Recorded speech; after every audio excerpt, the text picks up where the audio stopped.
ভয়ানক উত্তাল সমুদ্রের নিচে দুটো মেয়ে বন্দী হয়ে আছে। কেন? কি করতে গেছিল তারা সেখানে? এবং হঠাৎ ওই ভয়ানক শার্কের দল ওই অবস্থাতে মেয়ে দুটোর উপরে আক্রমণ করে বসে। একদিকে শার্কগুলোর জন্য মেয়ে দুটো উপরে উঠে আসতে পারছে না, আর অন্যদিকে তাদের কাছে অক্সিজেন প্রায় শেষ হয়ে গেছে। তারপর কি হলো? আর মুভি শেষে আছে চরম টুইস্ট। মুভি শুরু হয়, দেখানো হয় দুজন মেয়েকে, একজনের নাম লিসা আর অপরজনের নাম কেট। তারা সম্পর্কে দুই বোন। দেখা যায় তারা মেক্সিকোর সমুদ্র তীরে ঘুরতে এসেছে, কিন্তু রাতের বেলায় কেট লিসাকে তার পাশে না পেয়ে খুঁজতে গিয়ে দেখে সে ঘরের বাইরে বসে কাঁদছিল, কারণ তার প্রেমিকের সাথে তার সম্পর্ক বিচ্ছিন্ন হয়ে গেছে। তার প্রেমিক মনে করে লিসা খুবই বোরিং, কারণ লিসা একটু শান্ত স্বভাবের ছিল। এসব শোনার পর কেট তার মন ভালো করার জন্য তাকে একটা নাইট ক্লাবে নিয়ে যায়, এবং এখানে দুজন ছেলের সঙ্গে তাদের পরিচয় হয়। এরা হলো লুইস এবং অ্যাঞ্জেল। খুব অল্প সময়ের মধ্যে ভালো বন্ধু হয়ে ওঠে তারা। পরের দিন গল্প করতে করতে লুইস এবং বেঞ্জামিন তাদেরকে বলে প্রতি সপ্তাহে নাকি তারা একটি বিশেষ পদ্ধতিতে সমুদ্রের নিচে গিয়ে বিশাল শার্ক বা হাঙ্গরকে সামনে থেকে দেখে। এসব শুনে ক্যাট এক কথায় রাজি হয়ে যায় শার্ক দেখতে যাওয়ার জন্য, কিন্তু লিজা আপত্তি জানায়, কারণ সে বিন্দুমাত্র সাঁতার জানে না। এই ভয়ঙ্কর সমুদ্রের মধ্যে ওরকম বড় শার্কের মুখোমুখি হওয়াটা অন্যতম বিপদের কারণ হতে পারে। তবে কেট তাকে বোঝায়, তুমি যদি সমুদ্রের নিচে গিয়ে হিংস্র হাঙ্গরদের সঙ্গে ছবি তুলে আসতে পারো, তবে এটা প্রমাণিত হয়ে যাবে তুমি একদমই বোরিং না, তোমার মধ্যে সাহস আছে। কেটের বোঝানোতে লিসাও একসময় রাজি হয়ে যায়। পরের দিন কথামাত্র সমুদ্রের তীরে পৌঁছানোর পরেই লিসা কিন্তু সমস্ত সাহস হারিয়ে ফেলে এবং ভয় পেতে শুরু করে। এখানে তাদের সঙ্গে পরিচয় হয় তাদের ক্যাপ্টেন টাইলরের সাথে। টাইলরের লিসা এবং কেটকে জিজ্ঞেস করে, তোমরা কি স্কুবা ডাইভিং জানো?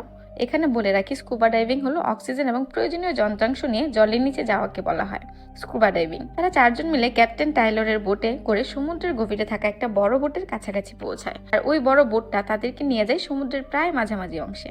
এখানে পৌঁছে তারা এক বালতি রক্ত ও মৃত মাছ সমুদ্রের জলে ঢেলে দেয়, যাতে হাঙর রক্ত এবং মাছের তীব্র গন্ধে সেখানে এসে পৌঁছায়।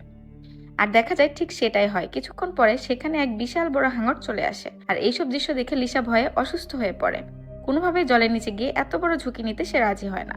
দেখা যায় লুইস এবং বেঞ্জামিন হেলমেট এবং জ্যাকেট পরে পিঠে অক্সিজেনের সিলিন্ডার নিয়ে প্রস্তুত নিচে যাওয়ার জন্য, এবং তারা খুবই আনন্দের সাথে একটা লোহার তৈরি খাঁচার ভেতরে প্রবেশ করে, যেটা তাদেরকে জলের একদম নিচে নিয়ে যাবে, এবং 5 মিনিটের জন্য তারা শার্ক দেখতে পাবে। আর দেখা যায় কাজটা করার জন্য ক্যাপ্টেন টাইলর তাদেরকে বিভিন্ন ইনস্ট্রাকশন দিচ্ছে, কোথায় কি করতে হবে, কোথায় কি না করতে হবে ইত্যাদি। কিছু সময়ের মধ্যেই তারা ধীরে ধীরে খাঁচার ভেতরে প্রবেশ করে, এবং ক্যাপ্টেন সেই খাঁচাটাকে জলের ভেতরে পাঠাতে শুরু করে। এরা যদিও জানতো না যে এদের সাথে কি হতে চলেছে। ক্যাপ্টেন তাদের সঙ্গে যোগাযোগ রাখে এক বিশেষ ফোন বা ওয়াকিটকির সাহায্যে, যেটা কিনা জলের মধ্যেও কোনো ক্ষতিগ্রস্ত হয় না।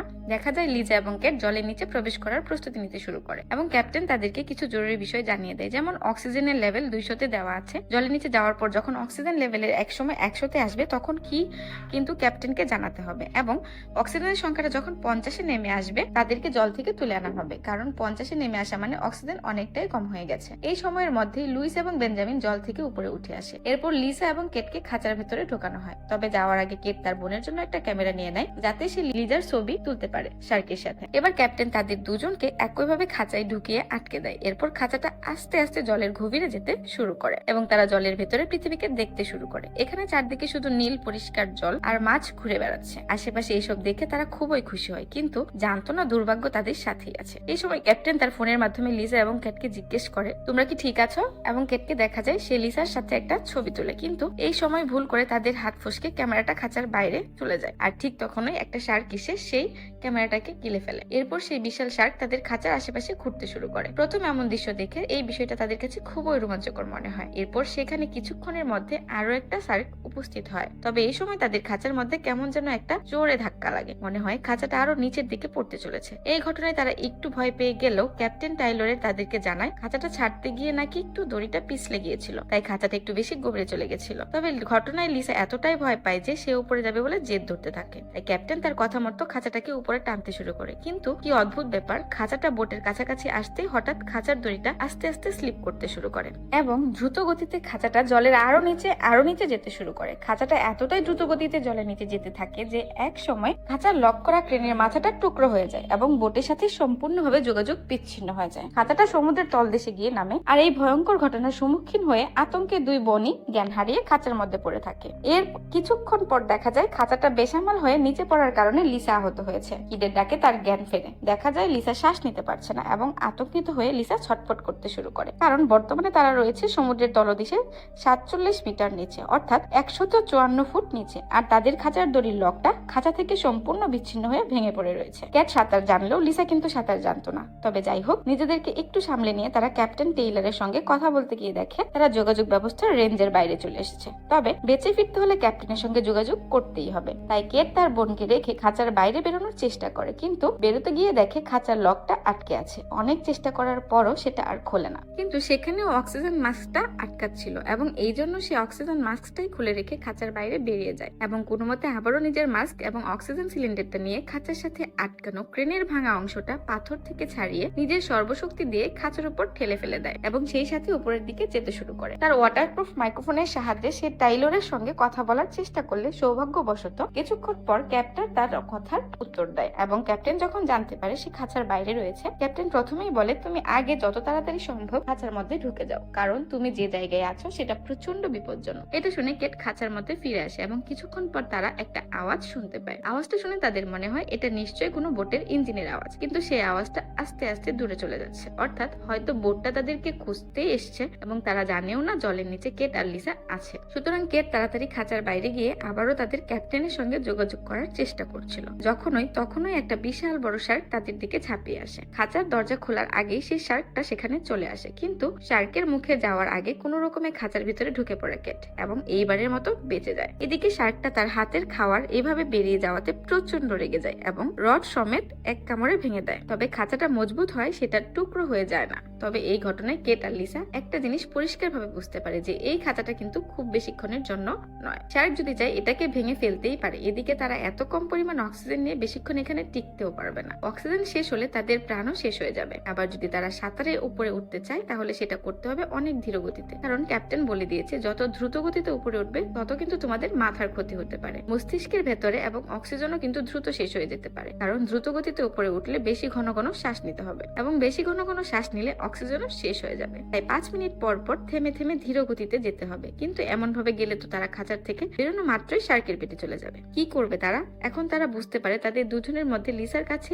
80% অর্থাৎ 20 মিনিটের জন্য অক্সিজেন আছে আর কেটির কাছে আছে মাত্র 30% অক্সিজেন। এই সময় হঠাৎই তাদের কাছে থেকে কিছুটা দূরে একটা টর্চের আলো দেখা যাচ্ছে। তারা ভাবে যে জেভিয়ার হয়তো তাদেরকে রক্ষা করতে এসছে, কিন্তু টর্চের আলোটা এক জায়গায় গিয়ে থেমে কোনো নড়াচড়া নেই। এদিকে কেটের অক্সিজেন প্রায় শেষের পথে দেখে লিসা সাহস করে সেই খাঁচার বাইরে যাওয়ার সিদ্ধান্ত নেয়। বাইরে বেরিয়ে কেটের শেখানো কথা মতো হাঁটে ঘেসে ঘেসে একটু একটু করে এগোতে থাকে। এমন সময় তার সামনে একটা শার্ক চলে এলো। কোনো রকমে একটা পাথরে ঘেরা জায়গায় সে নিজেকে লুকিয়ে ফেলে। প্রতিটা মুহূর্ত বিপদ এবং মৃত্যুকে সে নিজের মাথায় বহন করে নিয়ে যাচ্ছিল। যে কোনো মুহূর্তে শার্কের পেটে চলে যেতে পারে। অনেকটা চেষ্টা করার পর লিসা সাহস করে সেই টর্চটার কাছাকাছি আসে। টর্চটা এতক্ষণ নড়ছিল না এবং সে দেখে ওই টর্চটা এমন জায়গায় আছে এটা সমুদ্রের অনেক গভীর স্থান। তবুও এরকম প্রাণ হাতে করে ওই টর্চটা উদ্ধার করতে গেলে লিসা দেখে ওখানে কোনো মানুষই নেই এবং এটা দেখার পর লিসা যখন ফেরত আসার চেষ্টা করে সে দেখে সে পথ হারিয়ে ফেলেছে। সে বুঝতে পারছে না তাদের খাঁচাটা কোথায় রয়েছে। লিসা খাঁচায় ফেরত যাওয়ার রাস্তা খুঁজতে শুরু করে। এমন সময় আবারও একটা শার্ক তার সামনের দিক দিয়ে চলে যায়। এর সাথে সাথে সে পেছন ঘুরে দেখে জোভিয়ার ছিল টেইলরের সাথে। জোভিয়ার লিসাকে খাঁচায় যাওয়ার কথা বলতে বলতেই একটা শার্ককে খেয়ে ফেলে। এটা দেখে লিসা পাগলের মতো খাঁচার দিকে যেতে শুরু করে এবং এই সময় লিসা দেখে জোভিয়ারের মৃতদেহটা ভাসছে। সে মারা গেছে। কোনোমতে জোভিয়ারের সঙ্গে থাকা স্পেয়ার গান এবং তার গায়ে লক করা দড়িটা শেষ নিয়ে আসে, কারণ সেটা বোটের সাথে যুক্ত ছিল। এখানে বলে রাখি স্পেয়ার গান হলো একটা বিশেষ বন্দুক যা জলের নিচে মাছিদের শিকার করার জন্য চালানো হয়। এবং এই সময় কেট খাঁচার মধ্যে পাথর দিয়ে আঘাত করছিল যাতে তার বোন এই শব্দ শুনতে পায় এবং সেই আঘাতের শব্দ অনুসরণ করে লিসা শেষ পর্যন্ত খাঁচার কাছে চলে এসেছে। খাঁচার উপরে পৌঁছাতেই লিসার হাতে আটকে থাকা দড়ির লকটা সে খাঁচার সাথে আটকে দেয় এবং সে টাইলরের সঙ্গে কথা বলার জন্য আবারও উপরের দিকে যায়। ফোনের সিগন্যাল পাওয়ার পর ক্যাপ্টেন টাইলর লিসার সমস্ত কথা শুনে তাকে বলে লিসা খাঁচায় ফিরলে দ্রুত তারা খাঁচাটা জলের থেকে তোলার ব্যবস্থা করবে এবং লিসা কথা মতো খাঁচায় ফিরে আসে। এদিকে ক্যাপ্টেন টেইলর কথা মতো তাদের খাঁচাটা উপরে তোলা শুরু করে। তাদের খাঁচাটা একটু একটু করে উপরে উঠতে থাকলে দেখা যায় তাদের দুই বোনের আনন্দ যেন আর শেষ হচ্ছে না, কিন্তু তাদের দুর্ভাগ্যই লেখা ছিল। খাঁচাটা 28 মিটার উচ্চতা অব্দি পৌঁছানোর সাথে সাথেই খাঁচায় বাঁধা দড়িটা ছিটতে শুরু করে এবং তারা আবারও পড়ে যায়। একইভাবে তারা পৌঁছে যায় 47 মিটার নিচে এবং এত উঁচু থেকে খাঁচাটা পড়ার কারণে লিসার পা খাঁচার মধ্যে আটকে যায়। কেট চেষ্টা করেও সেটা ছাড়াতে পারে না। এদিকে তাদের অক্সিজেন খুব দ্রুত শেষ হয়ে আসছে। মাত্র 5% অক্সিজেনের সাহায্যে সাহায্যে কেট কোনো রকমের জলের উপরে গিয়ে ক্যাপ্টেনের সঙ্গে কথা বলে। ক্যাপ্টেন বলে আপাতত আর কোনো উপায় নেই, সুতরাং তোমাদের জন্য আমি জলের নিচে নতুন অক্সিজেনের সিলিন্ডার পাঠাচ্ছি। তবে অক্সিজেনের সিলিন্ডারটা চেঞ্জ করা কিন্তু প্রচন্ড ঝুঁকিপূর্ণ, কারণ অক্সিজেনের মাস্ক খোলার সাথে সাথেই কিন্তু নাইট্রোজেন গ্যাস প্রবেশ করবে এবং যার ফলে মানুষ কখনো পাগলামি শুরু করে, আবার কখনো বিভিন্ন ভুলভাল দৃশ্য দেখতে শুরু করে, কাল্পনিক দৃশ্য। তাই তোমাদের দুজনকে সাবধান থাকতে হবে। এছাড়াও টেইলার বলে যে আমি একটা উদ্ধারকারী দলকে খবর দিয়েছি, যারা জলের নিচে গিয়ে তোমাদেরকে উদ্ধার করে নিয়ে আসবে এবং ওরা আসতে আরো 1 ঘন্টা লাগবে এবং এই 1 ঘন্টা কিন্তু তোমাদের জীবনের সব থেকে ভয়ানক সময় হতে চলেছে। তাদের কাছে অক্সিজেন সিলিন্ডার এসে পৌঁছায় এবং সাথে পৌঁছায় ফ্লেয়ার্স হলো অনেকটা তারাবাতি বা আলোর বাতির মতো। এটা সাধারণত রেস্কিউ মিশনের ক্ষেত্রে ব্যবহার করা হয়, কিংবা এটার সাহায্যে হিংস্র জন্তুরাও ভয়ে পালিয়ে যায়।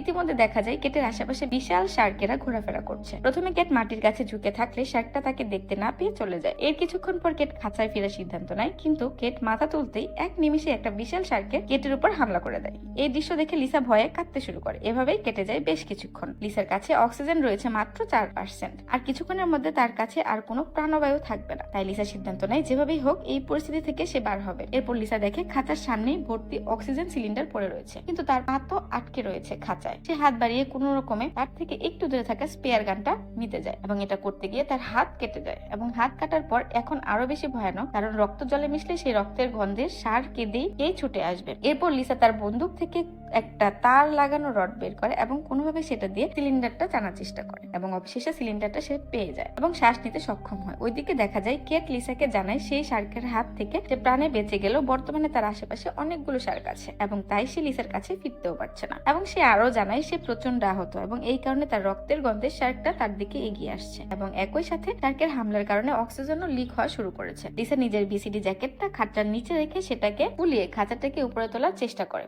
যাতে খাঁচার মধ্যে দিয়ে তার পাটা আটকে গেছে সেই পাটা বের করতে পারে। এরপর সে টর্চ হাতে নিজের বোনকে খুঁজতে খাঁচার বাইরে যায়। আরো কিছু দূর যাওয়ার পর কেটকে সে ভীত এবং আহত অবস্থায় খুঁজে পায়। এরপর শার্কেদের থেকে দূরে রাখার জন্য ফ্লেয়ার লাইট জ্বালিয়ে লিসা নিজের বোনকে শক্ত করে ধরে এবং একটু একটু করে উপরের দিকে উঠতে শুরু করে। দেখতে দেখতে তারা 30 মিটার উচ্চতা অতিক্রম করে ফেলে। এদিকে টাইলার তাদেরকে সাবধান করে দেয় যে দ্রুত গতিতে কিন্তু ওঠা যাবে না, তাহলে তোমাদের মাথার মধ্যে নাইট্রোজেন জমা হওয়ার কারণে তোমাদের মৃত্যু পর্যন্ত হতে পারে। তবে সেখানে বেঁচে থাকার সময় তাদের ফ্লেয়ার লাইটটা শেষ হয়ে যায়। এরপর দ্বিতীয় লাইট জ্বালাতে গেলে সেটা জলে পড়ে যায়, আর তৃতীয় লাইটটা জ্বালাতেই তারা দেখে তাদের সামনে দুটো বিশাল শার্ক চলে এসেছে। অনেকগুলো শার্ক তাদের উপরে একসাথে হামলা করায় তারা কোনো মতে লাইটটার সাহায্যে তাদের এক ভয়ানক এবং অদম্য সাহসের লড়াই শুরু করে দেয়। কিন্তু ওই লাইটটা শেষ হওয়ার পর তারা আর কোনো উপায় না দেখে নিজেদের মাস্ক এবং জ্যাকেট খুলে যত দ্রুত সম্ভব উপরের দিকে উঠতে শুরু করে। কোনো মতে লিজা তার আহত বোন কেটকে সাথে নিয়ে জলের উপরে উঠে আসে এবং কিছুটা দূরে থাকা ক্যাপ্টেন টেইলার বোট থেকে তাদেরকে দেখতে পেয়ে তাদের দিকে দড়ি বাঁধা একটা লাইফ বয় ছুড়ে মারে, যাতে ওটার সাহায্যে তারা বোটে অব্দি পৌঁছে দেয়। কিন্তু তারা আহত থাকার কারণে তাদের শরীর থেকে বেরোনো রক্ত জলের মধ্যে মিশতে শুরু করে, আর এই রক্তের গন্ধে একটা শার্ক তাদের উপরে হামলা করে। শার্কটা এবার কেটের পাও কামড়ে ধরে, কিন্তু তারা দুজনেই শার্কের সাথে হার না মানা লড়াই করে যায়। এদিকে ক্যাপ্টেন টেইলার লাইফ বয়ে বাঁধা থাকা দড়ির সাহায্যে তাদেরকে টেনে টেনে বোটের মধ্যে তোলে। ক্যাপ্টেন টেইলার লিসাকে জিজ্ঞেস করে তুমি ঠিক আছো? লিসা কেমন যেন অস্বাভাবিক আচরণ করতে শুরু করে, যেন সে একটা ঘোরের মধ্যে রয়েছে। এর কিছুক্ষণ পর যা দেখা যায় তাতে মাথা ঘুরে যায়, কারণ এতক্ষণ ধরে যা ঘটনা ঘটছিল সবটাই ছিল লিসার কল্পনা। আসলে নতুন অক্সিজেন সিলিন্ডার লাগানোর পর তার মস্তিষ্কে নাইট্রোজেন গ্যাস প্রবেশ করায় সে হ্যালুসিনেট বা কল্পনা করছিল, যে বিষয়ে ক্যাপ্টেন টেইলার তখন তাদেরকে সাবধান করেছিল। লিসার বোনের বেঁচে থাকা, তাদের দুজনের উপরে শার্কের হামলা, তাদের বোটের মধ্যে ফিরে আসা, এই সবকিছুই ছিল লিসার ঘোরের মধ্যে কল্পনা। বাস্তবে দেখা যায় লিসা এখনো সেই খাঁচার মধ্যে বসে পাগলের মতো হাসছে, কখনো কাঁদছে, কখনো বা তার বোনকে কল্পনা করে বোনের সাথে কথা বলছে। আর এইদিকে মাইক্রোফোনে ক্যাপ্টেন টেইলার চিৎকার করে যাচ্ছে লিসার ঘোর কাটানোর জন্য, কিন্তু লিসার কোনো ঘোর কাটছে না এবং লিসার বোন কেট, সেই যে শার্ক তার উপরে হামলা করেছিল, সে খাঁচার বাইরে ছিল এবং তখনই মারা গিয়েছিল। একসময় দেখা যায় অবশেষে রেস্কিউ টিম আসে এবং লিসার কাছে পৌঁছায়। তারা তাকে খাঁচা থেকে বের করে এবং আস্তে আস্তে উপরে তোলা শুরু করে। লিসা বেঁচে যায়, তবে দেখা যায় লিসার পাগলামির ভোর তখনও কাটেনি। আর এই মুভিটা এখানেই শেষ হয়ে যায়। এই ছিল আজকের শ্বাসরুদ্ধকর সার্ভাইভাল মুভির কাহিনী। ভিডিও কেমন লাগলো অবশ্যই কমেন্টে জানাবে, আর ভিডিও ভালো লেগে থাকলে লাইক করে চ্যানেলটিকে সাবস্ক্রাইব করে দিও বন্ধুরা। তো সবাই ভালো থাকো, দেখা হচ্ছে পরের গল্পে। আল্লাহ হাফেজ।